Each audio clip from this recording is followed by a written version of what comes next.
It's everybody's favorite day of the week, OHL Podcast release day.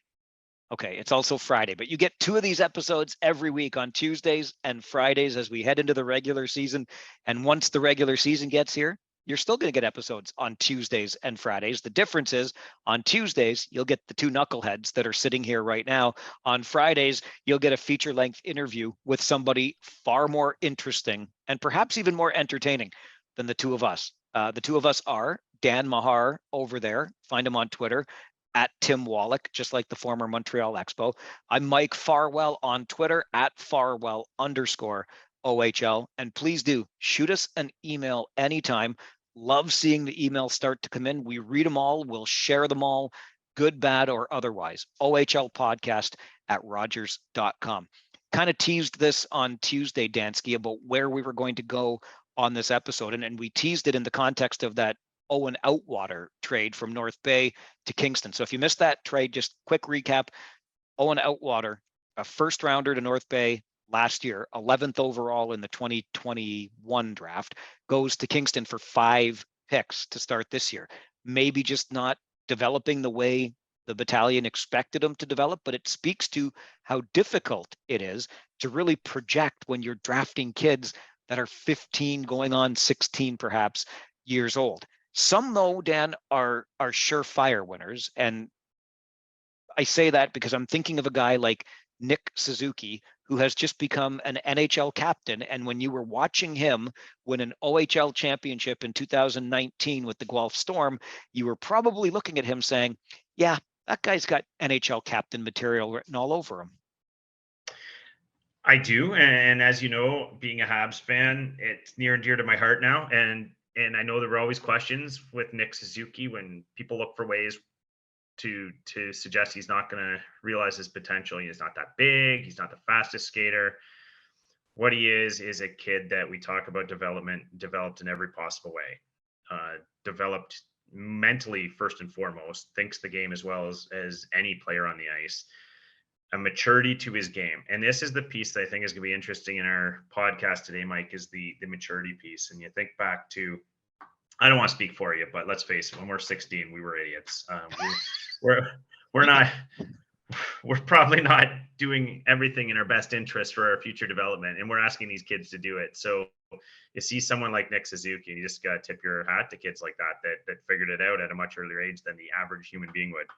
I don't disagree at all. Full idiot, probably not far from that full idiot, even now into my 50s, but that's a whole other story. Tell me if I'm wrong about this, Dan. One of the best things, if not the best thing, about following major junior hockey in Canada and the Ontario Hockey League, and I've said this so many times, I really do believe that it's one of the best, if not the best league in the entire world, for a host of reasons that maybe get saved for another podcast. But one of the reasons it is so great is because you get to watch players step onto the ice for the first time as rookies, and then being the expert that you are, either sitting in your seat in the arena or in the broadcast booth like I do, you're like, yes, that's the guy. That guy's going to be a future NHL star.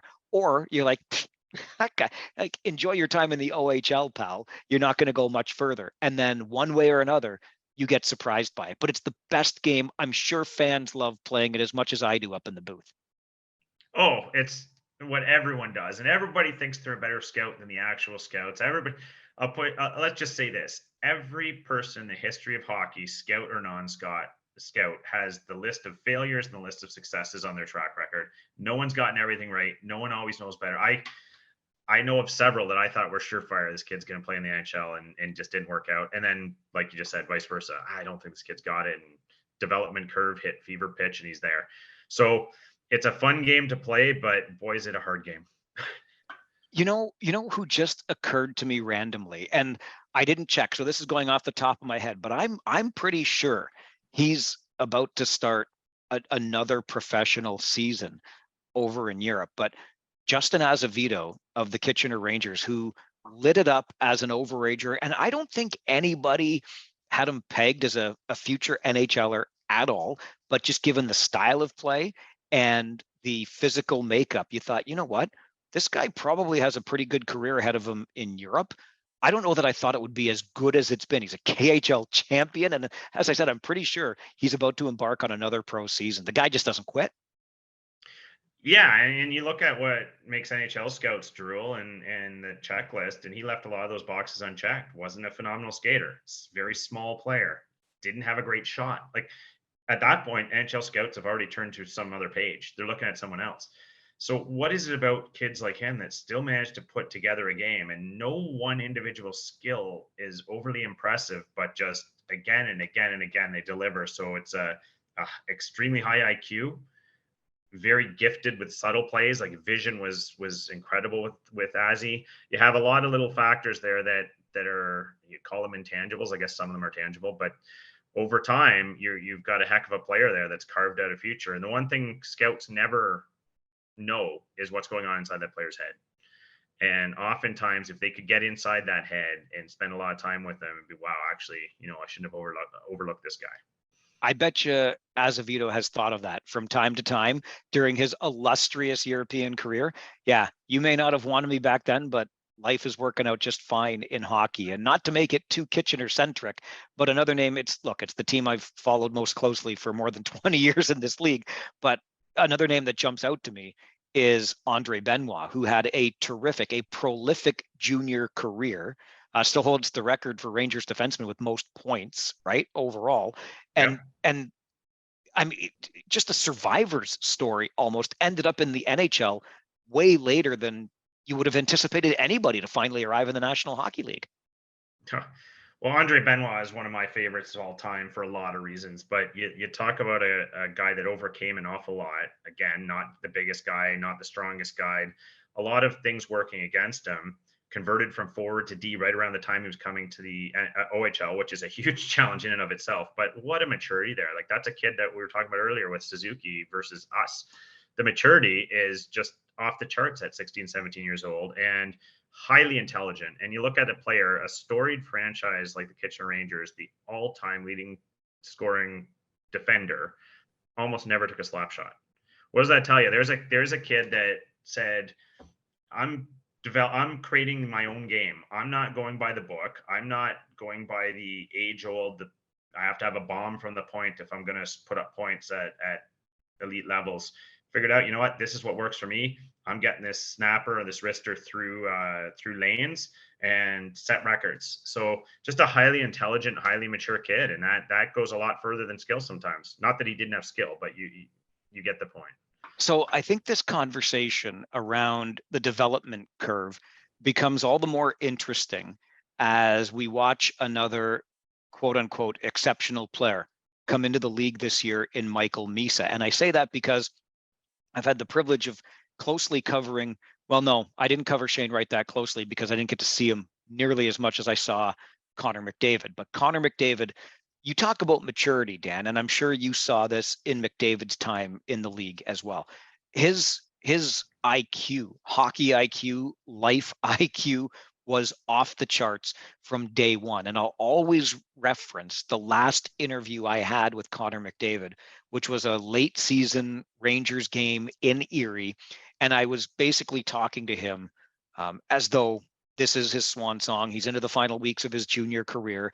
And he actually said to me in his answer, I might be back in this league next year. Even if he was just saying it to say it, it shows the mental maturity to acknowledge that, yes, I'm probably going first overall. There's not a chance in hell I'm back in junior hockey. But, I don't know what that really says about what was going on between his ears, but it spoke volumes to me. And then Shane Wright comes along afterwards as an exceptional player and ultimately doesn't graduate out of the Ontario Hockey League as a first overall pick, ends up going fourth in this last summer's NHL draft. So interesting differences in the development of those players. And now we can watch Michael Misa and see how he scores. Yeah, and I think you're talking about a big spectrum there. Like Connor McDavid's probably the penthouse suite there. He's got jet engines for skates and he's got incredible stick handling. So he had all kinds of ways where he was assured he wasn't going to fail. You look at a guy like Shane Wright and seems to have some of the same air as we talked about with a kid like Nick Suzuki, a maturity beyond his years, sees the game well, decent vision, all those kind of things. But didn't necessarily explode in his draft year like you might expect from an exceptional player. And so he's kind of somewhere in the middle of that spectrum. We'll see where it goes. I fully expect him to carve out a good NHL career based on the IQ. I've yet to see Misa enough to really comment other than the scouting reports and a little bit last year. But the ones that would terrify me are the ones that are the Sean Days, the players that were physically mature beyond their years at that age, stood out of the pack, and you say, oh, this guy's going to tear up the OHL, exceptional status, dominant player. Then his peers start to catch up. So it's not that Sean Day isn't a very good hockey player. It's not that some of these players that have come through that were monsters at 16, Jacob Chikrin and Aaron Ekblad, have not carved out good careers. It's that how much does the physical maturation at an early stage factor into how you scout that player? And that's where scouts really, really have to know what they're doing, what they're saying. The Connor McDavid's maybe easy, but it's those players that, how is this going to translate if they stagnate here and the other kids catch up physically? Because that happens. When you talk about the physical aspect, we kind of started this on the mental side of things and the maturity. But all I'm thinking about when you talk about the physical development and how enticing that can be to scouts, I have to think back to, and I know we're going to agree on this, and everybody listening, all 12 people listening right now also agree with this statement when I just simply say, Eric Lindross. His name has come up in reference on this podcast, I don't know how many times, and it's always in the same context. One of the very best that they had ever played against, strongest, best moving, you name it. If not for those injuries, Dan, we're having still to this day a different conversation about Eric Lindross. I don't care about the nonsense of where he wanted to play and didn't, and put that aside. Just talk about him as a hockey player without the injuries. It's an entirely different conversation. Yeah, and Eric Lindros has some connotations to that name, and a lot of them negative because of the nonsense you referenced. Maybe not the most mature kid at 16, 17 in some ways for his development, but what a phenomenal talent and just a physical specimen. And you talk about the injuries, and I wonder, he came up in an era where he was a unicorn, but the era was very much about tough physical hockey and how much he could punish opponents. So that was the development curve in his head, that he's got to use his size. And of course you want him to use his size, but you wonder how much the overusing his size and trying to just dominate players physically led to those injuries. And if he had kind of dialed it back just a notch and said, I'm going to play more like a Le Cavalier or a Barkov or a player like that, and try to play my skill game, use my size where it's advantageous to score, but not try and just smother other players and crush them. If that might have provided a little more longevity. So that speaks to development as well. Yeah, and maybe it would have, but in all honesty, would you have wanted him to play any other way? I know it's not your body that's on the line here, but again, just thinking back to the stories that have been told about him, and they were very much that. He was dominant. Like, if I can make the comparison to a completely different sport, but it's the sense I've always gotten, and I'm not a huge basketball fan, but it's the sense I've always gotten about LeBron James. He doesn't want to just be the best on the floor. He wants to be the best ever. I think that was kind of the Lindros mindset coming in.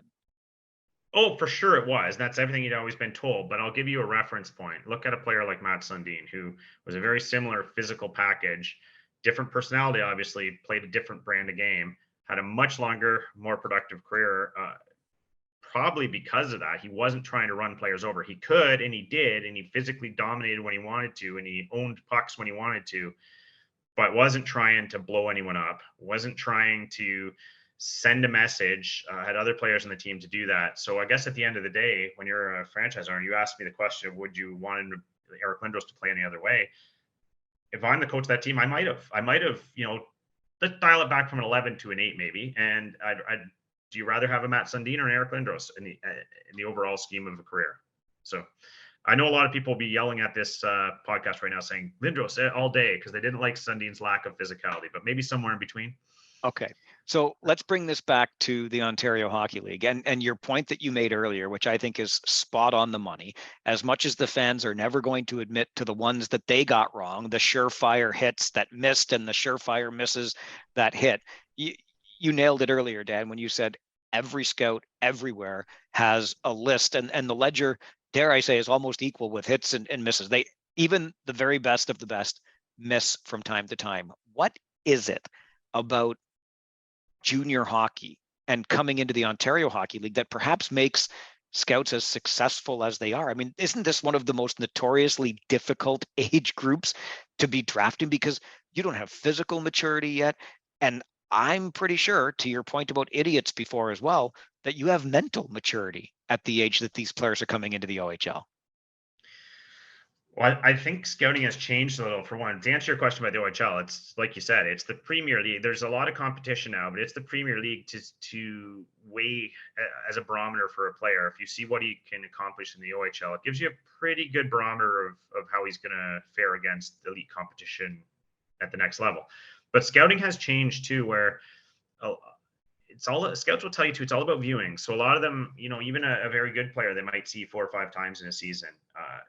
Some elite players, sure, maybe they'll see them 10 or 15, especially if it's in their region, but they don't see enough of these players. And that's why it's a constant process of asking questions, asking fans, asking other scouts, asking coaches, and they try and assemble all of this data on a player to figure out what he's like. And now they've added in interviews and constantly talking to the family, talking to the kid, trying to get a sense, because it's a huge investment now. And, in 1976, if you missed on a player because your resources were a little thin, so be it. You missed on him, you found someone else.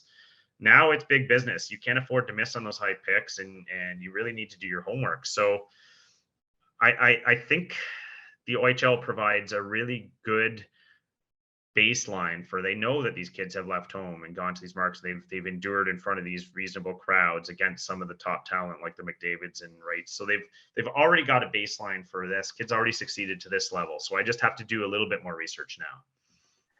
I'm going to come back to that leaving home point in just a moment, but I want to extend the mental maturity that has to be present here, because I think, and I could be wrong, but I think people overlook that from time to time, if not more often than not, particularly fans. And look, I love you, fans. You're supposed to be a fanatic. You're supposed to cheer and be excited about what's going on the ice and with your team, and that's awesome, and don't ever change. But sometimes you kind of get down on player X or Y because you don't think they're performing as well as they could be on the ice, and maybe that's because there's something going on off the ice. I don't want this in any way to be understood as an excuse for any of the awful stuff that has happened, because there is no excuse for it. There isn't. So let me be clear, and I'm sure I'll still get flack, but I'm going to point out which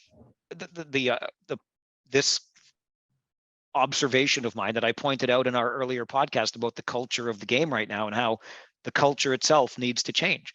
But imagine, to what you said earlier, Dan, and if we're being honest with ourselves, when we were 15, 16 years old, the level of maturity we possessed. Now think of all of the pressures, and forget the hockey pressures for a minute. Think about being in a school classroom where you're the cock of the walk, getting all kinds of perks when you walk into a restaurant or walk through the halls at school, etc., and being able to adequately deal with that between the ears when you're 16 years old. That I can't even imagine adding that to the plate I had when I was 16. Oh, and you're only scratching the surface of what that's like. You think, you've been this elite athlete your whole life. All the messaging you're receiving at a very key developmental age is about how great you are and how phenomenal you are at this and that. And you're like you said, the talk of the town at the school and in your friend groups. Yet you've got sometimes coaches who are screaming at you and telling you you're no good and you're lousy and you're lazy. And so that is the complete 360-degree picture of the messaging you're receiving at a very critical stage. Am I really terrible and lousy and lazy, or am I awesome and amazing and girls love me? And that's a lot to put together for a teenage brain. And it can manifest in various ways. And usually it's in the way that's accepted, the social norm, which is, I got to be tough. I got to be stoic. I got to not show anyone I'm hurting. You take a shot on the ice, you laugh it off. Don't let the other team see you're hurting. And we've seen all kinds of times where that blows up on a kid and he just can't take it and snaps. And so it's a very important point. When you see the fishbowl these kids are in, the microscope they're under, you have to understand that all these things are coming at them, and it's hard to deal with it. And you take, your Nick Suzuki's and some of the players you reference, and That's good parenting, good grounded support network, which not all the kids have. It's a lot of things that have to go right for these players, and you should never take that for granted. The point about being away from home is one that I think we sometimes overlook as well, because we look at the players competing for the team in our hometown, and they're our players, right? They're always from Owen Sound. They're always from Sarnia. They're always from Peterborough. But of course, they're living with strangers. They're almost like adopted foster kids during the hockey season. And Don Cameron always told me, and I still watch for the trend to continue, and it seems to year after year. Rookies after Christmas tend to come back with just something else. Part of it could be because they've got half a season under their belts, but Don always said they go back home for Christmas. They see that their friends are still there, going to the school they used to go to. The family's okay. Everybody still loves them. And so even though they've been away for 3-4 months, everything is still fine, normal back home. They can find it there again if they ever want it, and then they come back to their junior teams and they pick up that step. And another example I would throw, after Justin Azavito and Andre Benoit, here comes the third Kitchener Rangers reference, but you'll remember him too, Dan, I think. Nazem Kadri, it wasn't the Christmas break, but it was his opportunity to go play a U17 tournament. Was it the Yukon or the Northwest Territories? I can't remember exactly where, but way up north.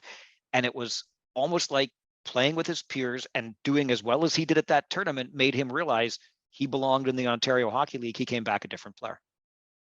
Yeah, and that's all those things kind of culminate at some point. And I think the best analogy I could give our listeners that everyone could maybe relate to, if you can think back that far in some cases, is your high school experience. And if you can remember those first couple months of high school, I think it was a vastly different experience than the last several months of your high school experience. And so you sort out a lot of things in your head and a lot of things in your social dynamics and a lot of things that are going on, all these messages coming at you and voices coming at you. And you need to get over that. There's growing pains. There's a little bit of hump you have to get over. And that's what these players are all doing too. And some do it a lot quicker and a lot better than others, but it has to happen. And that's kind of the analogy I would use, because we all had to do it. There's some uncomfortable times in there where you had a lot of doubts and a lot of concern, but you're right. Once you figure it out and kind of get over that hump and get into a comfort zone, then you can really take off like Kadri did and some of the other players you've referenced. You and I seem to agree, and we talked about it on a previous episode of this podcast, that Callum Richie is a guy that's going to be worth the price of admission this year. And of course, as he comes into his draft year, we're expecting big things. I'm sure he expects big things of himself, and the Oshawa Generals expect big things of him. And he has not shown any indication of not living up to the potential. But it's going to be interesting to watch a guy now with this much pressure on him, as much pressure as this podcast can put on him too, through the upcoming season. But I wonder if, in the big picture here, Dan, what we're talking about with the notoriously difficult evaluations at this age and being unsure really of what that development curve is going to look like, even for a first rounder, I wonder if what we're kind of saying here is possibly we maybe need to be more patient with players, particularly at this level. Yeah, and it reminds me of a point that the handful of NHL scouts that I talk to on a regular basis have always said, one in particular, and that is the difference between a successful NHL player and most of these other kids that we're watching every day in the OHL is consistency. It's they have to develop consistency. A lot of them have just as much skill. We could probably rattle off 50 to 100 players in the OHL that had just as much skill as a lot of successful NHLers and never had a career. And that was the difference, consistency. The coach has to know what they're getting from this player pretty much every night, in and out, shift in, shift out, game in, get out. And that's the hardest thing to establish. So if you keep those words in mind, then I think patience becomes a key word. When we're watching these kids, remember their age, remember how hard it is to build that consistency at this age. And some nights, you know what, they're not going to be good. They'll be the first to admit. Some nights they're going to be terrible. Some shifts they're going to be terrible. They're going to make some mistakes that are egregious. That is what junior hockey is all about. Got to be a little forgiving. We're looking at the long game here in the bigger picture, and they're not going to have that NHL consistency at this age. I'll go back to what I said before about one of my favorite things about this game at this level is the fun in making those predictions about who's the surefire hit, who's the surefire miss. But I'm going to tell you this as well. And you made me think of it when you just mentioned those conversations you have with those NHL scouts. I don't let those words, those hits and misses, go any further than my broadcast partner or maybe you in a text message, because it's a mugs game. And having talked to as many of these scouts as you have over the years, I want no part of what they do. Thank you very much. That's your job. So I asked you in the last episode, you've got 15 mil, are you buying a team? You said no. I'm going to grant you a contract to scout for the Montreal Canadiens. Are you going to do it? Oh, heck yeah. Yeah, that's That that's one you're sure that's about. that's what floats my boat. And you know what? That's one of those ones where half the fun is learning from your mistakes. Yeah, missed on that one, got that one.